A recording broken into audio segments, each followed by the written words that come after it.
నవ్య news కి స్వాగతం। ఈ రోజు వార్తల ముఖ్యాంశాలు।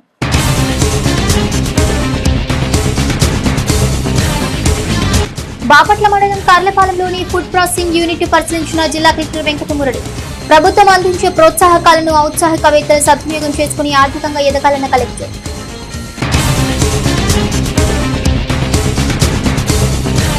బాపట్ల చీరాల తీరంలోని వివాదాస్పద సీమోతు ప్రాంతాన్ని పరిశీలించిన సిపిఎం నేతలు సమస్య తీవ్రత గురించి మత్స్యకారుల నుంచి వివరాలు సేకరించిన సిపిఎం పార్టీ కేంద్ర కమిటీ సభ్యులు రమాదేవి మత్స్యకారుల జీవనోపాధిని దెబ్బతీస్తే ఉద్యమిస్తామని హెచ్చరిక।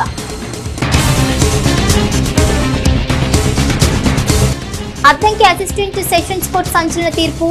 సంతమాగులూరు పోలీస్ స్టేషన్ పరిధిలో జరిగిన హత్యాయత్నం కేసులో 6 నిందితులకు ఒక్కొక్కరికి 7 సంవత్సరాల కఠిన కారాగార శిక్ష విధిస్తూ తీర్పు। బాపట్ల మండలం కర్లపాలెం మండలం యాజిలి గ్రామంలో పిఎంఎఫ్ఎంఈ ఫుడ్ ప్రాసెసింగ్ యూనిట్ ను జిల్లా కలెక్టర్ జె వెంకటమురళి పరిశీలించారు। ఈ సందర్భంగా ఆయన మాట్లాడుతూ గానుగ ద్వారా ఉత్పత్తి చేసిన నూనెలు కల్తీ లేకుండా నాణ్యంగా ఉంటాయన్నారు। ప్రజలు నాణ్యమైన నూనె ఉత్పత్తులను వినియోగించుకోవాలని బాపట్ల జిల్లా కలెక్టర్ వెంకటమురళి అన్నారు। బాపట్ల మండలం కర్లపాలెం మండలం యాజిలి గ్రామంలో పిఎంఎఫ్ఎంఈ ఫుడ్ ప్రాసెసింగ్ యూనిట్ ను జిల్లా కలెక్టర్ జె వెంకటమురళి పరిశీలించారు। ఈ సందర్భంగా ఆయన మాట్లాడుతూ గానుగ ద్వారా ఉత్పత్తి చేసిన నూనెలు కల్తీ లేకుండా నాణ్యంగా ఉంటాయన్నారు। యాజలి గ్రామంలో పిఎంఎఫ్ఎంఈ పథకం క్రింద ఫుడ్ ప్రాసెసింగ్ యూనిట్ మంజూరు చేయడం జరిగిందని ఆయన చెప్పారు। యూనిట్ పనితీరు సంతృప్తికరంగా ఉందన్నారు। ఈ సందర్భంగా లబ్ధిదారులు ఉత్పత్తి చేసిన వంట నూనెను కలెక్టర్ కొనుగోలు చేశారు। ఈ కార్యక్రమంలో DRDA project director Srinivasarao, Bapatla revenue divisional అధికారి పి గ్లోరియా తదితరులు ఉన్నారు। ఆ గుళ్ళు తెచ్చుకొని ఇక్కడ చేస్తారు, అది కూడా పెట్టుకోవచ్చు కదా వీళ్ళు। ఇద్దరు ఉన్నారు సార్, ఒక అతనేమో ఇప్పుడు ఇవాళ గుంటూరు నూనె తీసుకెళ్ళాడు, అతను నెలకు 15,000 ఇస్తాను, చిన్న కుర్రాడు ఉన్నాడు 9,000 ఇస్తాను। ఓకే, మరి మీకు ఎంత మిగులుతుంది? ఇంకా మాకు అవన్నీ బాగా 30,000 ఉంటాయి సార్। వాళ్ళకి ఇంకా కరెంటు బిల్లు చాలా గ్రేట్। కేజీకి 600 గ్రాముల వేస్టేజ్ వచ్చింది సార్। ఓకే, కేజీ పప్పులకి 600 గ్రాములు అది వస్తుంది। 600 గ్రాములు ఇప్పుడు రెండోది ఎక్కడ పెట్టాము? మా ఇంటి ఇక్కడికే వస్తుంది సార్। వస్తుంది, ఇందులోనే పెడతారా? ఇందులోనే పెడతాను సార్। అంటే ఓ టైం కొబ్బరి, ఇంకోటి ఆడిస్తానికి ఓ టైం వేసాను। ఇప్పుడు ఇద్దరు పిల్లలు ఏమేమి పని చేస్తారు? ఆడిస్తాడు సార్ ఒక ఆయన ఏమో చేలల్లో పనులు కానీ ఇక్కడ నేను చెప్పిన కాడ తీసుకెళ్ళి ఇచ్చేస్తా ఉంటాడు, వేరే వాళ్ళ ఇళ్ళ కాడ ఇచ్చి రావడం అట్లా చేస్తాడు। అప్పులు పెడుతున్నారా? బాగానే ఇస్తున్నారా? అప్పులు ఏమండవు సార్, తీసుకెళ్ళినా మళ్ళీ రెండోసారి తీసుకెళ్ళినప్పుడు ఇచ్చేస్తారు సార్। మీరు ఎంత ఇచ్చారు లోను? 5 lakhs ఇచ్చారు, మనము సబ్సిడీ ఎంత? 3,50,000। 5 lakhs కి ఒక్క యూనిట్, ఇది రెండు అయితే 10 అవుతుంది। ఇది సక్సెస్ఫుల్ గా ఉంది ఇది। చీరాల బాపట్ల సముద్ర తీరంలో వివాదాస్పదమైన ఈపురపాలెం స్ట్రైట్ కట్ కాల్వ సీమోతును శుక్రవారం సిపిఎం పార్టీ నేతలు పరిశీలించారు। ఈ క్రమంలోనే స్థానిక మత్స్యకారులతో నేతలు మాట్లాడారు। మత్స్యకారుల జీవనోపాధి దెబ్బతీసే ప్రయత్నాలు చేస్తే చూస్తూ ఊరుకునేది లేదని, సిపిఎం పార్టీగా ఉద్యమాన్ని తీవ్రతరం చేస్తామని ఆ పార్టీ కేంద్ర కమిటీ సభ్యురాలు రమాదేవి అన్నారు। చీరాల బాపట్ల సముద్ర తీరంలో వివాదాస్పదమైన ఈపురపాలెం స్ట్రైట్ కట్ కాలువ సీమోతును శుక్రవారం సిపిఎం పార్టీ నేతలు పరిశీలించారు। ఈ క్రమంలోనే స్థానిక మత్స్యకారులతో నేతలు మాట్లాడారు। స్థానికంగా నెలకొన్న వివాదం గురించి మత్స్యకారులకు ఆమె మాట్లాడారు। వివాదానికి పరిష్కార మార్గాలను సైతం మత్స్యకారులను అడిగి తెలుసుకున్నారు। ఈ సందర్భంగా ఆమె మాట్లాడుతూ వివాదానికి కారణమైనటువంటి సీమోతును గతంలో ఏ విధంగా ఎల్ షేప్ లో ఉందో అదే విధంగా కొనసాగించాలని ఆమె డిమాండ్ చేశారు। మత్స్యకారుల జీవనోపాధిని దెబ్బతీసే ప్రయత్నాలు చేస్తే సిపిఎం పార్టీగా ఉద్యమాన్ని తీవ్రతరం చేస్తామని హెచ్చరించారు। ఇదే క్రమంలో జెడ్పీని సైతం మత్స్యకారులకు అనుకూలంగానే నిర్మించాలని ఆమె అన్నారు। కార్యక్రమంలో సిపిఎం పార్టీ నేతలు, స్థానిక మత్స్యకారులు పాల్గొన్నారు। గ్రామాల్లో ఈ చుట్టుప్రక్కల ఉన్నటువంటి 9 గ్రామాలకు సంబంధించినటువంటి 2,000 బోట్లు, 14,000 మంది మత్స్యకారుల వృత్తికి సంబంధించి జీవన్మరణ సమస్యను ఎదుర్కొంటున్నారు। దురదృష్టవశాత్తు ఇక్కడ జిల్లా యంత్రాంగం అంతా ఇక్కడ ఉన్నటువంటి కార్పొరేట్లకి, ఇక్కడ ఉన్నటువంటి భ్రమరా రిసార్ట్స్ అనేటటువంటి వాళ్ళు వేసినటువంటి వెంచర్ ని అమలు చేయడానికి 14,000 మంది కొట్టడానికి సిద్ధమవడం అనేది తీవ్రంగా ఖండించాల్సినటువంటి విషయం। సిపిఎం పార్టీ ఈ పథకాన్ని తీవ్రంగా నిరసిస్తారు। ఇక్కడ స్థానికంగా ఉన్నటువంటి ఎమ్మెల్యే వర్మ గారు కావచ్చు, కొండయ్య గారు కావచ్చు, అలాగే భ్రమరా రిసార్ట్స్ కి సంబంధించినటువంటి మాధవి గారు గాని, వీళ్ళందరూ ఈ రోజు తెలుగుదేశం పార్టీకి సంబంధించిన వాళ్ళు ఒక మంచి ప్రభుత్వం తీసుకొస్తామని చెప్పేసి హామీ ఇచ్చి ఎన్నికలప్పుడు నాకు 1000 కోట్లు ఉంది, మీ డబ్బు అవసరం లేదు, మీ సేవ కోసమే నేను పోటీ చేస్తున్నాను అని చెప్పినటువంటి ఎమ్మెల్యే పాద ఈపురపాలెం స్ట్రైట్ కట్ ఏదైతే ఉందో ఆ స్ట్రైట్ కట్ ప్రకారము కాలువ తీసి యథాతథంగా వాళ్ళ బోట్లు లంగర్ వేసుకోవడానికి వీలు కల్పిస్తేనే పరిష్కారం. అలా కాకుండా ఈరోజు వెంకట్రావు అనేటటువంటి ఒక బినామీ అతనికి పట్టా భూమి ఉందని కలెక్టర్ మాట్లాడతాడు. నేను అడుగుతున్నాను, ఈ ప్రజలు అడుగుతున్నారు, అనేక చోట్ల పట్టా భూముల్ని ప్రభుత్వం ప్రజల ప్రయోజనాల కోసం తీసుకుంటుంది. ఒకవేళ వెంకట్రావు పట్టా భూమి అంటే దాన్ని కూడా తీసుకోండి.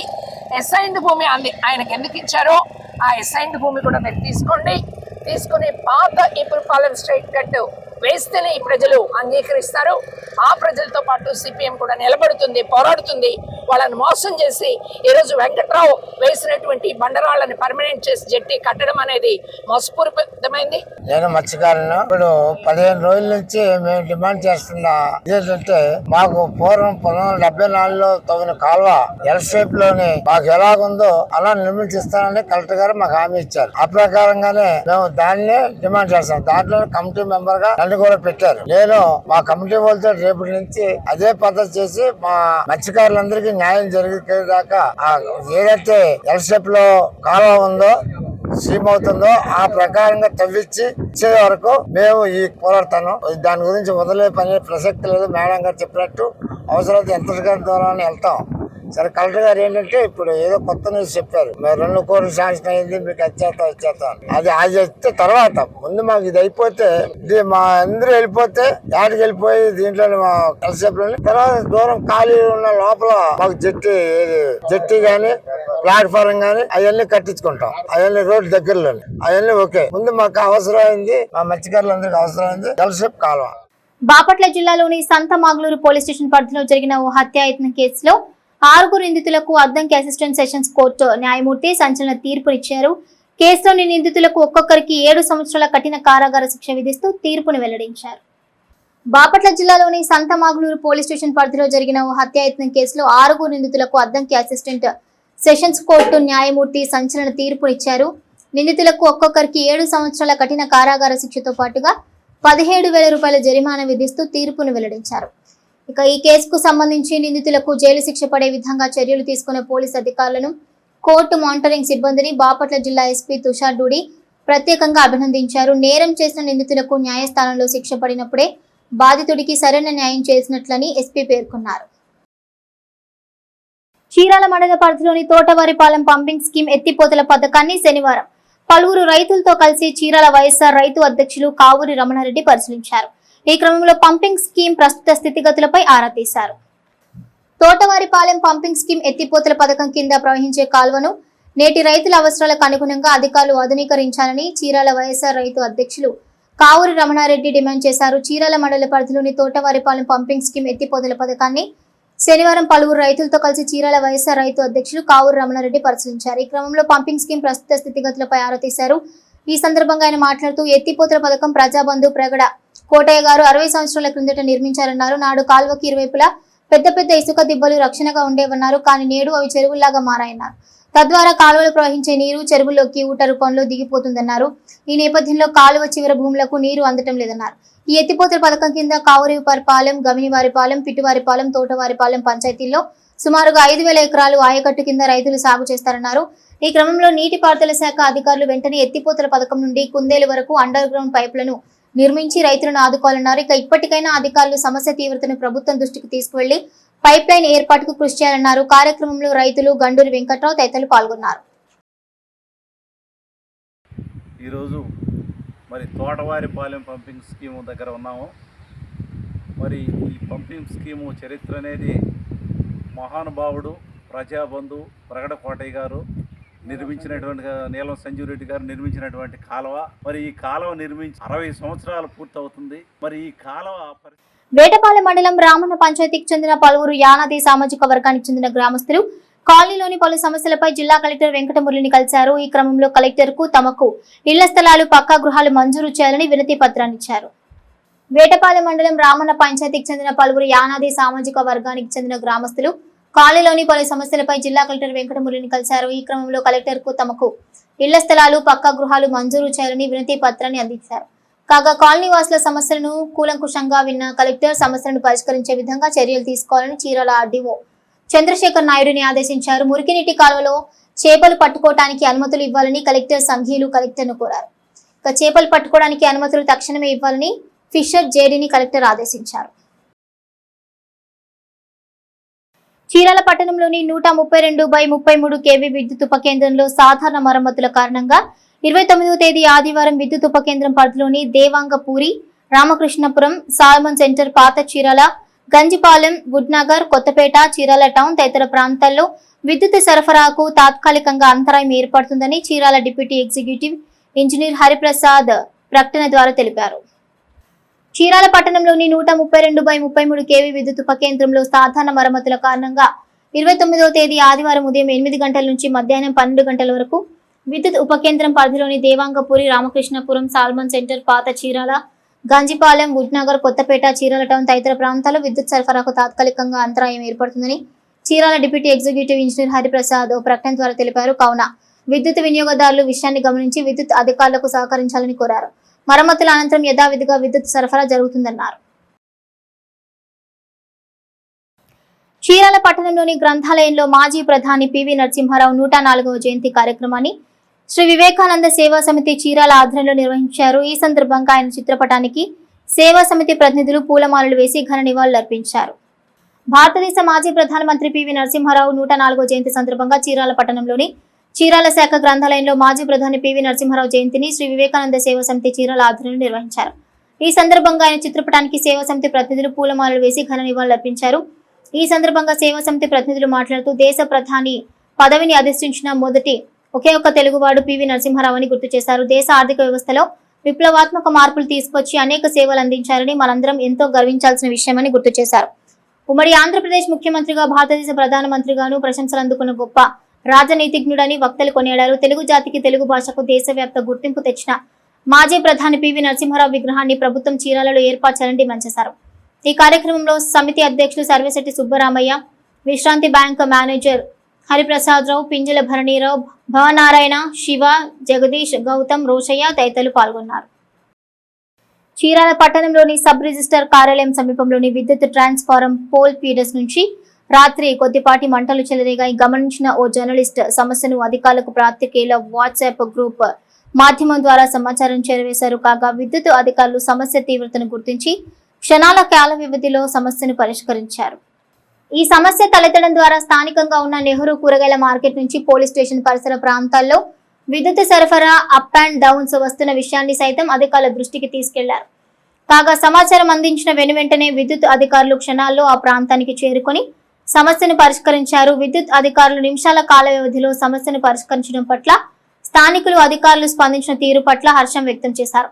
సమస్య చిన్నదైనా పరిష్కారం పెద్ద మనసుతో వెంటనే పరిష్కారం చూపినందుకు విద్యుత్ అధికారులకు కృతజ్ఞతలు తెలిపారు. చీరాల మున్సిపల్ కార్యాలయంలో మెప్మా ఆధ్వర్యంలో ఆర్పీలకు ట్యాబ్లు, డీజీ లక్ష్మీలకు బయోమెట్రిక్ మిషన్ల పంపిణీ కార్యక్రమాన్ని నిర్వహించారు. ఈ కార్యక్రమానికి ముఖ్య అతిథిగా చీరాల ఎమ్మెల్యే కొండయ్య హాజరయ్యారు. పేద ప్రజలు ప్రభుత్వ సంక్షేమ పథకాలను సద్వినియోగం చేసుకుని తద్వారా ఆర్థికంగా అభివృద్ధి చెందాలని చీరాల ఎమ్మెల్యే ఎంఎం కొండయ్య అన్నారు. చీరాల మున్సిపల్ కార్యాలయంలో మెప్మా ఆధ్వర్యంలో ఆర్పీలకు ట్యాబ్లు, డీజీ లక్ష్మీలకు బయోమెట్రిక్ మిషన్ల పంపిణీ కార్యక్రమాన్ని నిర్వహించారు. ఈ కార్యక్రమానికి ముఖ్య అతిథిగా హాజరైన ఎమ్మెల్యే కొండయ్య మాట్లాడుతూ గత ప్రభుత్వ హయాంలో డాక్టర్ సుధాకర్ను అణచివేయడమే కాకుండా అకారణంగా మానసికంగా హింసించి మరణానికి దారితీసిన విధానం రాక్షస పాలనకు నిదర్శనమన్నారు. ప్రజా తీర్పుతో అధికారంలోకి వచ్చిన కూటమి ప్రభుత్వం ఉద్యోగుల అవసరాలను గుర్తించి తగిన విధంగా వారికి వనరులను అందిస్తూ పరిపాలన సాగిస్తోందన్నారు. మెప్మా ఆర్పీలకు ఒక్కోటి 30,000 విలువ చేసే ట్యాబ్లు పంపిణీ చేయడం, అలాగే డీజీ లక్ష్మీలకు బయోమెట్రిక్ పరికరాలు అందించడం ఇందుకు తేట తెల్ల నిదర్శనమన్నారు. మహిళలు అన్ని రంగాల్లో అభివృద్ధి చెందాలన్న లక్ష్యంతో టీడీపీ ప్రభుత్వం బ్యాంకు రుణాలు, వ్యక్తిగత లోన్లు మంజూరు చేస్తోందని తెలిపారు. ఇటీవల టీడీపీ ఆధ్వర్యంలో నిర్వహించిన జాబ్ మేళాలో 1050 మందికి పైగా నిరుద్యోగులకు ఉపాధి అవకాశాలు కల్పించామన్నారు. చీరాల మున్సిపాలిటీని ఇతర మున్సిపాలిటీలకు ఆదర్శంగా అభివృద్ధి చేయాలన్నదే తమ లక్ష్యమన్నారు. శ్రీ నారా చంద్రబాబు నాయుడు గారి యొక్క ప్రభుత్వంలో వాళ్ళ ఆర్పీలు గుర్తించడం, వాళ్ళకి పని చేయడానికి కావాల్సినటువంటి ట్యాబ్ని ఇచ్చి సురుగ్గా పనిచేయమని చెప్పేసి వాళ్ళు చెప్పడం జరిగింది. ఒకసారి గుర్తుపెట్టుకుందాం, ఇవాళ గతంలో ఉన్నటువంటి ముఖ్యమంత్రులకి ఈ ముఖ్యమంత్రికి తేడా ఒకసారి మాట్లాడుకుంటాం. కోవిడ్ వస్తే మమ్మల్ని ఏం చేయమంటారు, మాకు మాస్క్ ఇవ్వమంటే డాక్టర్ గారిని పెట్టిన ఇబ్బంది ఈ రాష్ట్ర ప్రజలందరూ కూడా చూసారు. ఏమడిగాడు ఆయన? కేవలం మాస్క్ అడిగాడు. ఏమి లేకుండా మేము ఎలా వైద్యం చేయమంటారు అని అడిగినందుకు మమ్మల్ని మీరు ప్రశ్నించేవాళ్ళ అని చెప్పి రోడ్డు మీద కొట్టుకుంటూ పిచ్చివాడిని చేసినటువంటి ప్రభుత్వం ఎంత తేడా ఉందో ఇప్పుడు మీరు అర్థం చేస్తున్నారు. అంటే పని చేయించుకోవాలా, పని చేయించుకోలేనటువంటి ఆలోచన ముఖ్యమంత్రికి ఉండాలా, పాలకులకు ఉండాలి. ఈ రోజున కింద స్థాయిలో ఉన్నటువంటి మరి ఈ యొక్క ఆర్పీలు ఉన్నారనుకోండి, వాళ్ళు 40,000 ఖర్చు పెట్టుకొని వాళ్ళే మరి ఈ ట్యాబ్స్ కొనుక్కొని పని చేయమన్నా దాని అంతా. మరి వాళ్ళు పని చేయాలి అన్నప్పుడు మనం కావాల్సినటువంటి ఫెసిలిటీస్ వాళ్ళకి కల్పించాలి. ఏ ప్రభుత్వం అయినా చేయాల్సిన పని ఏంటంటే ఆ ప్రభుత్వం పనితనాన్ని చూడాలి, ప్రజలకి సులువైనటువంటి అంటే ఎవరైతే ఉన్నారో వీళ్ళని ప్రజల్లోకి పంపించి త్వరితగతిన పని కావాలి అంటే ఇలాంటి అవకాశాలు కల్పించాలి. నవ్య న్యూస్ ముగించే ముందు ముఖ్యాంశాలు మరోసారి.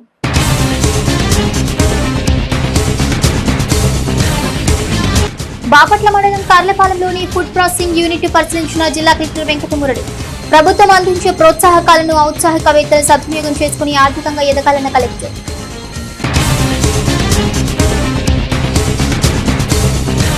బాపట్ల చీరాల తీరంలోని వివాదాస్పద సీమోతు ప్రాంతాన్ని పరిశీలించిన సిపిఎం నేతలు.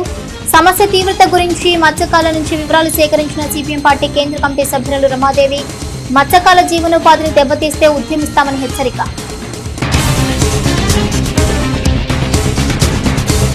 అద్దంకి అసిస్టెంట్ సెషన్స్ కోర్టు సంచలన తీర్పు.